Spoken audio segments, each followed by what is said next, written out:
Estamos con Aníbal Paredes, gerente de la editorial San Marcos.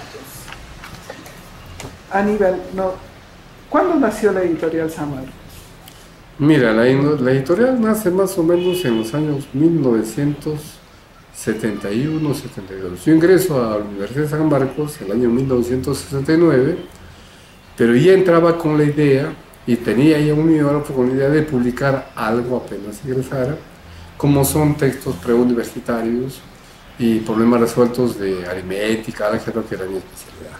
Entonces, así comenzamos con la historia, la aventura de publicar, y ahí comienzan los inicios de más adelante, cuando ya decido o hacer empresa o terminar mis estudios, es que hace el real nacimiento de Editorial San Marcos, que sería el año 1972. Yeah. ¿Y cuáles son los hitos o momentos más importantes de la historia de la editorial? Bueno, yo podría decir en ese momento de que yo concibo la idea. O sea, yo cuando todavía no ingreso a la universidad, tengo la oportunidad de trabajar con un familiar lejano que se dedicaba a publicar los cuestionarios desarrollados para la UNI, la colección Euclides.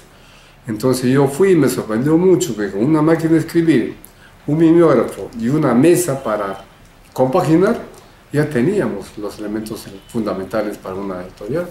Y estos señores trabajaban con eso. Entonces dije, algún día me voy a dedicar a esto. Entonces, cuando tuve la oportunidad de conseguir un trabajo y poder ganar un dinero, lo hice y junté mi dinero para comprar el mimeógrafo antes de ingresar a la universidad. Cuando ingresé a la universidad, como yo vengo de familia, digamos, económicamente pobre, entonces tenía que buscar cómo sostenerme mientras estudio, y esa fue digamos, la primera idea, la semilla. Y más adelante, cuando ya decido pues, dejar mis estudios universitarios, concluí mis estudios universitarios para dedicarme exclusivamente a la editorial.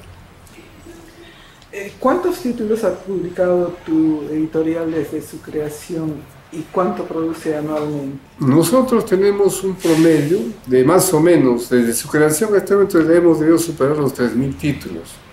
Inclusive cuando llegamos a 2.500 en el año 2010, me hicieron un reconocimiento en el Congreso de la República por la labor que hacíamos de editorial y apoyo al autor peruano en las diferentes regiones del país. Entonces, a este momento debemos tener un promedio pues, ya superior a los 3.000, pero el promedio mensual pues, va siendo, digamos, de títulos nuevos, algo de 40 y 50 entre Editorial San Marcos y Lexicon, que es una empresa del grupo, que es la heredera de los textos escolares que se han comenzado a publicar en San Marcos. ¿Tienes alguna estadística de producción de los libros de los últimos 10 años? Claro, para la producción, sobre todo los textos escolares y los textos que van dirigidos a estudiantes, se tiene una estadística porque son los que sostienen prácticamente la editorial. Entonces, ¿cuántos has vendido? ¿Cuántos vas a imprimir? ¿Cómo te ha ido? Hay una estadística para poder mantener más o menos los stocks, etc. Pero en los libros que ya tienen, por ejemplo, algunos años, que hemos publicado autores muy importantes, llámese, por ejemplo, que hablamos de Miguel Gutiérrez, de José Bravo, de Zabaleta. Entonces, en esos libros, que si bien es cierto, generan prestigio para la editorial, mismo Osvaldo Reynoso, pero digamos, la venta es lenta, entonces hay una estadística, digamos, un poquito más pobre, se agota, se reimprime, se agota, pero no hay un consumo permanente como para llevar una estadística al día. ¿A qué mercado está destinado la producción de tu editorial y de dónde proviene la demanda principalmente? Siempre ha estado dedicado a un público más o menos un tanto abandonado o no bien, digamos, difundido. Por ejemplo, en sus inicios, nuestros libros han sido los textos preuniversitarios y han sido los primeros textos universitarios formales que han habido en el país. Anteriormente han habido muchos textos preuniversitarios importantes, pero, diríamos, publicaciones hechas con esfuerzo de los autores, pero que llegaron a tener mucho éxito, ¿no? Sobre todo los textos para la UNI. Pero para San Marcos no ha habido, digamos, salvo que hace muchos años había una academia, la Central, que publicaba cuestionarios desarrollados para San Marcos, pero muy esporádicamente y bueno, no se difundió mucho. ¿Y cómo realizan la comercialización de los libros? Obviamente, como va dirigido a un público, ahora los textos preuniversitarios, por ejemplo, ya han caído muchísimo en su demanda. ¿Por qué? Porque en los años que yo postulaba y años anteriores, pues había una gran competencia y había que prepararse para ingresar a la universidad. Hoy día, hay más universidades y las vacantes son superiores a los postulantes. Entonces sería prácticamente los ingresos a universidades particulares de fórmula, ¿no? Concurso de ganadores, esto y lo otro. Entonces todo el que postula ingresa porque ya es una actividad más comercial que académica. Entonces ya la cantidad de postulantes pues para las universidades han disminuido y la seriedad de prepararse para ingresar también. Solamente se mantiene para las universidades pues ya tradicionales, San Marcos, UNI, Católica y Agraria y otras universidades de repente en Trujillo, la más significativa, la de Trujillo, la de Cusco, la de Arequipa, pero las universidades nuevas pues no tienen una selección real y entonces ya la necesidad del postulante para prepararse ha disminuido. ¿Tienen algún tipo de relación con editoriales de otros países? Sí, hemos participado en ferias, digamos, internacionales como la de Colombia, la de Guadalajara y también la de Bolonia, Italia. Entonces, hay unos nexos y algunas coediciones que hemos podido sacar, ¿no? Tanto con mexicanos, con colombianos y posiblemente próximamente con italianos, porque ya se han hecho algunos contactos, pero sí hay interés de algunos de ellos de publicar nuestros libros y nosotros de publicarlos de ellos. ¿Cuál consideras que es el mayor aporte de tu editorial a la cultura peruana? Bueno, he tenido la suerte de conocer a un editor español cuando se realizó la primera feria internacional del libro en el Perú, donde España fue el país invitado, y entonces le pregunté, porque él era un editor, digamos, incipiente y tratando de entrar a ese rubro, entonces le pregunté cuál era la actividad más importante del mundo editorial y me dijo que la literatura, en España la literatura. Entonces eran los tiempos en que estaban todos los grandes, el boom de los escritores, de los autores latinoamericanos, Vargas Llosa, Gabo, etc., Octavio Paz, etc., todos los latinoamericanos. Entonces la literatura era el rubro más importante o más comercial. Entonces ya puse mis ojos un poquito en la literatura, no obstante haber sido estudiante de matemáticas.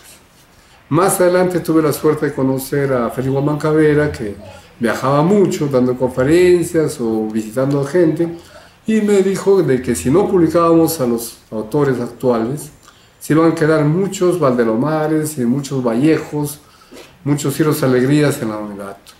Y entonces comenzamos a publicando a esos autores y efectivamente, digamos, es un gran aporte que considero que ha logrado San Marcos, porque de estos 3.000 títulos publicados, más de 1.500 están dedicados a los autores de todo el Perú.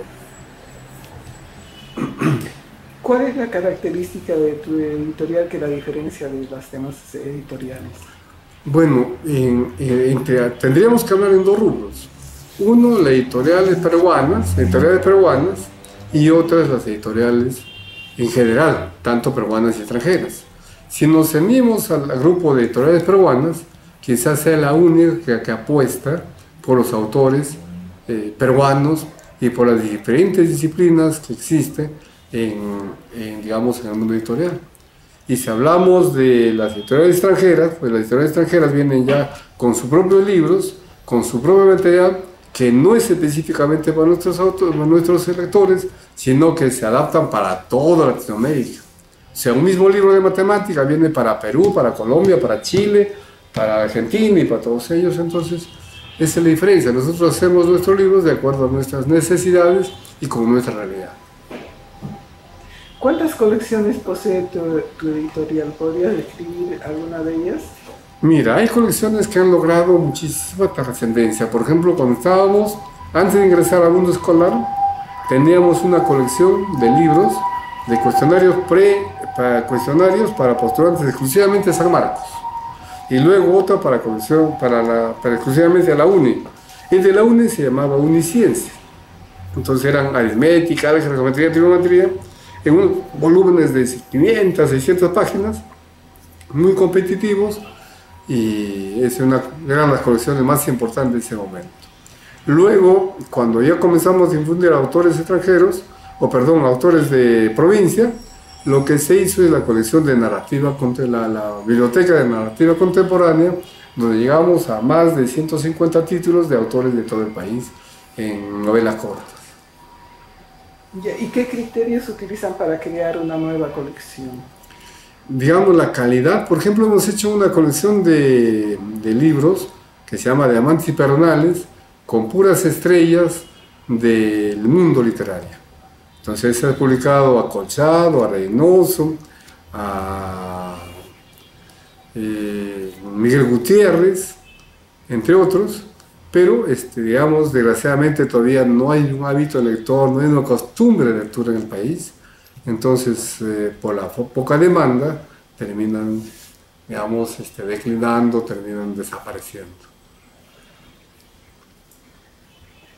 ¿Cuál es la relación de tu editorial con los autores de provincia?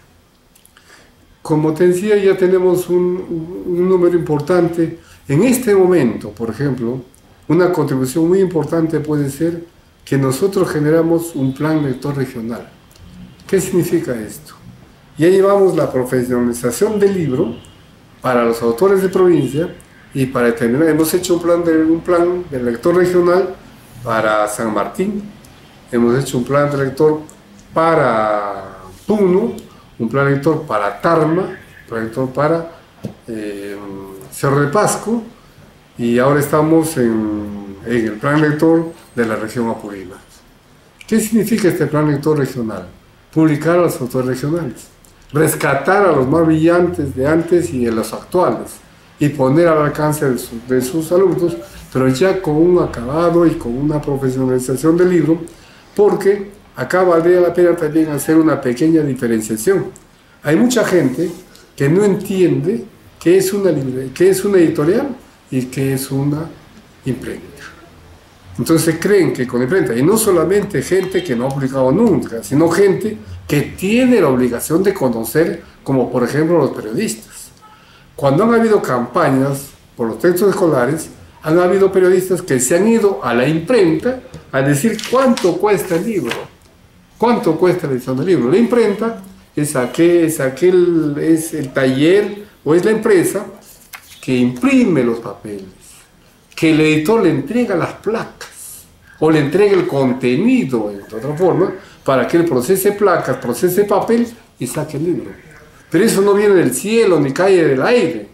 Es todo un conjunto de profesionales que trabajan esto, ilustradores, diagramadores, editores, un conjunto de profesionales que hacen que ese libro sea.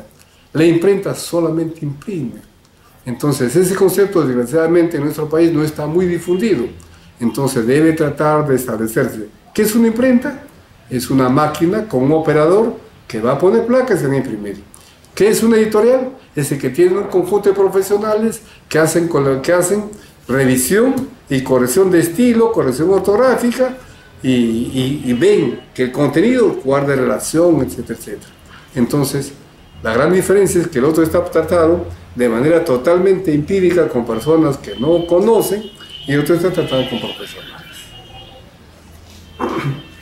¿La ley del libro les ha reportado algún beneficio? La ley del libro es una experiencia muy interesante. La ley del libro, cuando salió, nos otorgaron 10 beneficios, pero tuvieron dos grandes debilidades. La primera es de que no sabían cómo aplicarla. Se comenzó exonerando inclusive hasta el papel que venía, como se hace con los diarios, que viene el papel sin, digamos, ya exonerado para que publiquen los diarios, ¿no? Entonces, y no sabían cómo aplicarlas. Nosotros, que tenemos una industria editorial incipiente que recién estaba comenzando a formarse, también no sabía, y menos la SUNAT y menos el ente que tenía que hacer en ese momento, Biblioteca Nacional o Ministerio de Cultura, que tenía que ver, digamos, con el ordenamiento y la ejecución de eso. Entonces hay muchos beneficios que se han ido perdiendo porque nadie ha sabido cómo utilizarlos, cómo aplicarlos. O las autoridades tributarias o de Ministerio de Cultura o Biblioteca Nacional tampoco han sabido conducirlas. Hasta que felizmente este señor Yepes tuvo la buena idea de juntar a todos los entes, SUNAT, Biblioteca Nacional, editores, para encontrar la vía cómo hacerla. Entonces ahí recién comenzó a funcionar, después de haberse dado, a los 5 o 6 años no se pudieron aplicar. De los 10 años que ya se venció, 5 se han podido aplicar a medias, los últimos años quizás mejor, y recién ahora que se ha postergado por 10 años, bueno, ya la ley te deja 3 beneficios importantes, ¿no? Tienes la exoneración al autor de todo impuesto, tienes que la editorial recibe un reintegro tributario de los impuestos que paga por hacerlo, y también un impuesto a la renta que puede aplicar y puede hacerlo. Yo no conozco ninguna imprenta que haya recibido todavía beneficios, porque también se extienden estos beneficios para la imprenta. Entonces, porque mi imprenta ha sido de persona natural con negocio, así se comenzó, porque comencé de cero, pero las imprentas que ya estaban formadas como personas jurídicas y solamente accedían al beneficio de las personas jurídicas. Entonces desconozco si alguna imprenta tuvo algún beneficio que recibió. Entonces, bueno, pero esos beneficios se perdieron. Me hablabas hace un momento sobre el impuesto que paga el autor, o sea, la ley estaba exonerado, pero dices que ya se venció esa exoneración. Cuando se le dio la ley del libro, se dieron dos leyes. Uno para los editores y otro para los autores. Estos, al cumplir los 10 años, y primero se dio de autores, inclusive ganó a la otra, porque si no se hubieran podido luchar juntos. Cuando ya cumplió sus 10 años esa exoneración, a partir de ahí nadie se preocupó. No existe, desgraciadamente, en nuestro país una conducta gremial, una cultura gremial, que podamos reunirnos y que podamos, tanto editores como autores, y digamos, poder pelear por nuestros derechos y por los beneficios que podemos obtener. Entonces, como nadie dijo nada, el Estado simplemente ya se culminó y ahí se acabó. Ahora, en esta nueva ley, que se han pedido por 3 años más, y todavía tenemos un año más que gozar hasta el 2018, entonces al final del 2018 se acaba esa ley. Y para eso ya habría que promover una nueva ley, y ojalá ahí se pudiera incluir junto con esa ley al autor para que ya no pague impuestos. En este momento, en las regalías que pagamos a autores, le queremos descontar el 5%, porque ya eso es lo que la ley le determina. ¿Cuál crees que debe ser el papel del Estado frente al libro y la lectura? Todavía no lo entienden las autoridades que cumplen este papel, tanto SUNAT como Biblioteca Nacional, ¿no? Biblioteca Nacional es la biblioteca que rige las ediciones y reimpresión de los libros, y quienes tienen que ver con el beneficio del entrego tributario y el ordenamiento del libro para que se vaya profesionalizando y vaya dejando de ser informal y vaya siendo formal. Pero ellos no entienden que debe darse las facilidades a todos los autores, sobre todo a los que están comenzando, para que pudieran no ser tan exigentes, porque las obligaciones son exigentes. Nosotros las cumplimos porque tenemos profesionales dedicados exclusivamente a eso, contadores, abogados y abogados que están dedicados pues a conocer bien la ley del libro. Pero una editorial que recién comienza, tiene un empleado, 2 empleados, publica de cuando en cuando, no tiene plata para pagar un contador, no tiene plata para pagar un abogado, y por lo tanto desconocen todos los beneficios o cosas que pueden acceder, y la ley también te implica que lo mínimo que puedes hacer en una factura es el 25% de una UIT. O sea, el 25% de una UIT es más de 1.000 soles de impuesto. O sea, tu factura tiene que pasar los 5.000 soles para que puedas acceder. Entonces ya como editor nuevo estás muerto, porque si haces una edición que cueste 3.000, ese ya no va a poder acceder a esa factura, no accede para que califique para su recuperación. Entonces tienes que llegar a ser mediano grande. Sin embargo, la industria editorial es tan sensible que existe una mortalidad inmensa, más que en otras empresas. Entonces, eso es lo que las editoriales, el Estado debería buscar profesionales de edición, profesionales de cultura, para que se dediquen y atiendan ese problema. ¿No? Ellos conocen, cuando nosotros hacemos seminarios por Perú o por acá o por allá, nos dan la tasa de mortalidad que tiene una empresa cuando nace. Normalmente cuando nace, no una empresa editorial, sino cualquier empresa. Entonces cualquier empresa que nace con su propio esfuerzo, nace con sus propias cosas, pero aborda una serie de problemas que les hace difícil seguir continuando y terminan muriendo o terminan siendo totalmente informales y evasores. Entonces eso todavía falta que el Estado tenga conciencia de cómo se forma una empresa y apoye en su formación hasta su desarrollo. Es como si fuera un niño. Todo un niño no le puede decir tú mantente solo. Tienes que ayudarle a que estudie, a que tenga esto, que tenga otro, que alcance un nivel, ahora sí te mantienes solo. Tienes 18 años, mantente solo. Pero igualito debe pasar con las empresas. Debe haber el apoyo necesario hasta que alcance una madurez y ahora te mantienes solo y tributa. Pero desgraciadamente esa sensibilidad falta en las autoridades que están tanto en el MEF como los que están en SUNAT y las autoridades que, bueno, entran al gobierno cada 6 años y cada vez cambian y se improvisan y no hay una constancia sobre eso. Bueno, ya tienes más de 40 años en el mercado editorial. Seguramente en todo este tiempo tienes alguna anécdota, algo que ha destacado, ¿no?, en la vida de la editorial. ¿Podrías contarnos algo? Bueno, mira, obviamente que hay, digamos, situaciones muy gratas y muy ingratas. Entre las gratas tenemos el hecho de que, por ejemplo, por la labor que tienes, ya se está avanzando y sientes como un logro tuyo, digamos, que hoy día ya se piense de que la cultura tiene un costo y que también debe ser evaluado. Es obvio que mucha gente arrastra la mentalidad de la Edad Media, cuando esa gente era pues recontra adinerada y eras un terrateniente, entonces tenías que tener un miembro de la familia que sea intelectual para que saque brillo por toda la familia. Habían escudos por familias. La familia Vilches seguramente tenía su escudo y tenía ahí un poeta, un escritor que sacaba cara, el resto veía en otros temas. Entonces toda la familia mantenía ese escritor, ese otro, entonces ha quedado una mentalidad donde ese es un mantenido.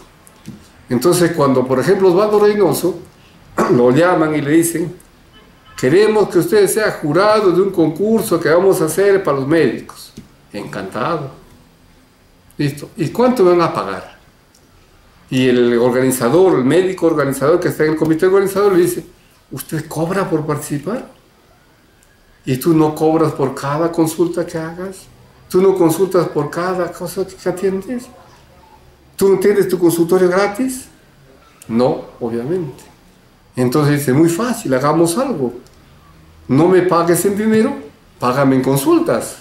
Ustedes son un gremio médico que tienen ahí, entonces me das 20 consultas, 30 consultas, yo tengo mis amigos que necesitan, cambiaré con ellos para que tuvieron vergüenza y le dijeron: le vamos a pagar. Y le pagaron. Entonces esas es, digamos, las vivencias que tenemos de gente que no valora la cultura. Pero también tenemos algunas donde, digamos, poco ingratas, donde una persona que gana un premio ya se cree un Vargas Llosa, ya se cree un premio Nobel, ya se cree que ha llegado la última gota de agua en el desierto. Desgraciadamente todo eso tenemos que ir avanzando, ¿no? Se va. Y cuando se hace reconocimiento, o hace reconocimiento a tus autores, también son vivencias gratas, ¿no?, que dan, porque hay gente que ya va reconociendo, porque eso es lo que tiene que ir pasando. En la medida que somos más preparados, somos más capacitados, somos más civilizados, se dará a su espacio a todo el mundo, y los escritores también tienen derecho a un espacio en este mundo. Por ejemplo, en este mundo, ¿cómo se incomoda Vargas Llosa cuando el que le dan el premio Nobel de Literatura es un cantor? Entonces dice: el próximo año le darán a un futbolista. ¿Por qué? Porque el escritor es un escritor. Si bien es cierto que el cantor genera una poesía que lo convierte en canción y tiene mucho éxito a nivel mediático, pero no es el que difunde cultura propiamente dicho. Entonces un premio Nobel de la Literatura, cuando eso, entonces obviamente genera su comunidad. Entonces veamos cómo hasta en el mundo todavía hay deficiencias. Y por eso nuestro Nobel ha pronunciado, para el próximo año habrá un premio Nobel de Literatura a un futbolista.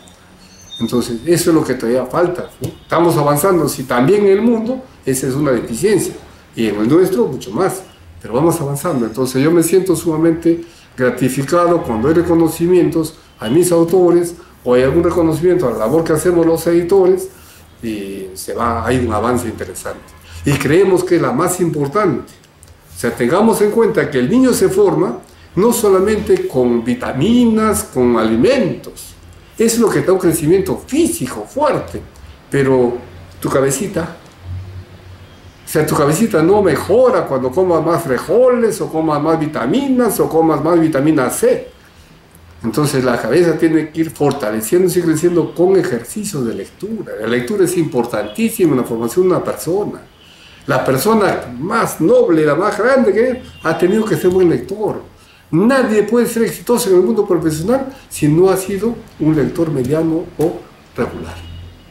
Entonces entendamos que si nosotros queremos cambiar el mundo, cambiemos a nuestros niños, hagamos leer, que nuestros niños lean más, entiendan más y serán mejores ciudadanos. Inclusive no habrá corrupción, porque la corrupción vas a combatirlo desde el momento que a esos niños vas enseñando valores.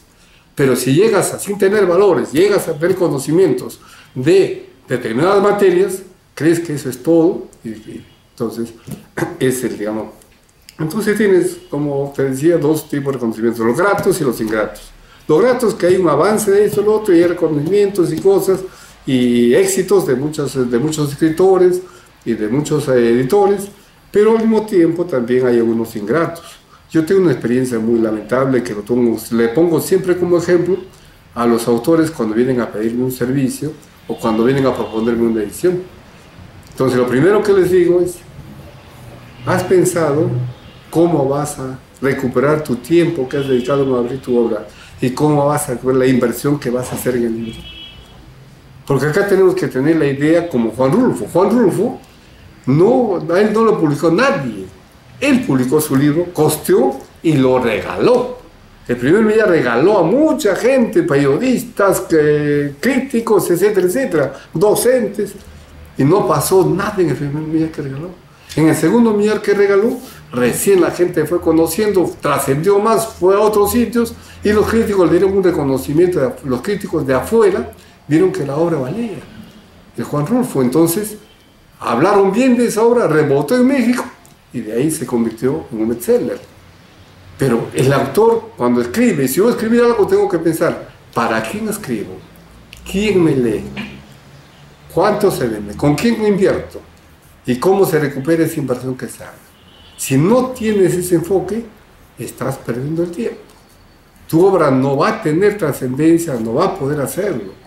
O sea, como cualquier producto, tiene que cubrir una necesidad, tiene que brindar un beneficio, y eso es lo que tienes que pensar.